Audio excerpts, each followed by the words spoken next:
ఆరోగ్యశ్రీ పథకం రాజశేఖర్ రెడ్డి గారి పథకం, కాంగ్రెస్ పార్టీ పథకం.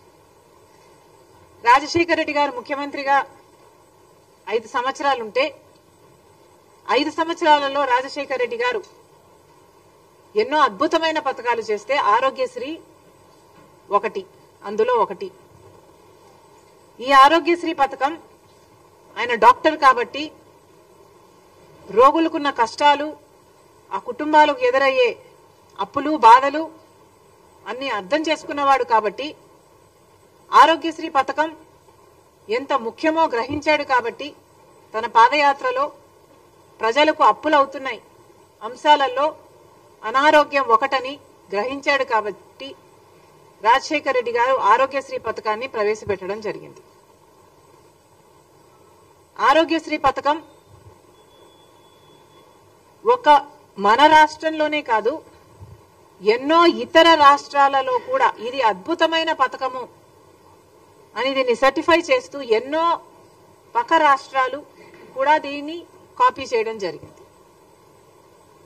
ఈరోజు మన భారతదేశంలో ఆయుష్మాన్ భారత్ అయినా యుఎస్ లాంటి దేశాలైనా ఇలాంటి ఎన్నో ఈ ఆరోగ్యశ్రీ పథకాన్ని కాపీ చేయడం జరిగింది. అలాంటి ఆరోగ్యశ్రీ పథకం ఈరోజు ఏ స్థితిలో ఉందో, ఎంత దుస్థితి ఉందో ఒకసారి గమనించమని కోరుతున్నాం. వీళ్ళు ఈ లేఖలో చెప్పిన ప్రకారము సెప్టెంబర్ 23లో మాకు ఆఖరిన పేమెంట్స్ వచ్చాయి. సెప్టెంబర్ 23 తర్వాత మాకు పేమెంట్స్ రాలేదు. ఈ రోజుటి వరకు అప్పటి నుంచి బకాయిలు వేసుకుంటే స్పెషాలిటీ హాస్పిటల్స్ కు సంబంధించే 2500 కోట్ల రూపాయలు ప్రభుత్వం కట్టాల్సి ఉంది. ఇక ప్రైవేట్ హాస్పిటల్స్ అన్ని కలుపుకుంటే 3000 కోట్ల రూపాయలకు పైగానే బకాయిలున్నాయి అని అంచనా. మరి ఇంత అద్భుతమైన ఆరోగ్యశ్రీ పథకానికి జగన్మోహన్ రెడ్డి గారు రాజశేఖర్ రెడ్డి గారు కొడుకయ్యుండి నేను వారసుని అని చెప్పుకుంటూ జగన్మోహన్ రెడ్డి గారు సెప్టెంబర్ 23 తర్వాత ఆరోగ్యశ్రీకి బిల్లులు ఎందుకు కట్టలేదు? జగన్మోహన్ రెడ్డి గారు సమాధానం చెప్పాలి. అసలు రాజశేఖర్ రెడ్డి గారికి ఈ పథకం ఎంత ఇష్టమైన పథకమో జగన్మోహన్ రెడ్డి గారికి తెలియని విషయం కాదు. ఇది మా కుటుంబానికి పర్సనల్ గా ఆరోగ్యశ్రీ ఇది డెవలప్ అవుతున్న సమయంలోనే ఇది రాజశేఖర్ రెడ్డి గారికి ఎంత ప్రియమైన పథకమో మా అందరికీ తెలిసిన విషయం. అలాంటిది జగన్మోహన్ రెడ్డి గారు సొంత కొడుకై ఉండి నేనే వారసుని అని చెప్పుకుంటున్నారు కదా. మరి అలాంటప్పుడు రాజశేఖర్ రెడ్డి గారి ఆరోగ్యశ్రీ పథకానికి మీరు బిల్లులు ఎందుకు కట్టలేదో జగన్మోహన్ రెడ్డి గారు సమాధానం చెప్పాలి. సెప్టెంబర్ లో లాస్ట్ లో 2023 సెప్టెంబర్ 3లో 23కి లాస్ట్ బిల్లు వీళ్ళకి అందిందంట. దాని తర్వాత మాకు డబ్బులు అందలేదు, మేము ఎలా నడుపుకోవాలి అని వీళ్ళు అడుగుతున్నారు. ఈ రోజుటికి దాదాపు 3000 కోట్ల రూపాయలు వీళ్లకు అప్పులున్నాయి. మరి ఇప్పుడు చంద్రబాబు గారు ముఖ్యమంత్రిగా ఉన్నారు. చంద్రబాబు గారు ఆరోగ్యశ్రీ పథకానికి డబ్బులు ఎందుకు చెల్లించటం లేదు?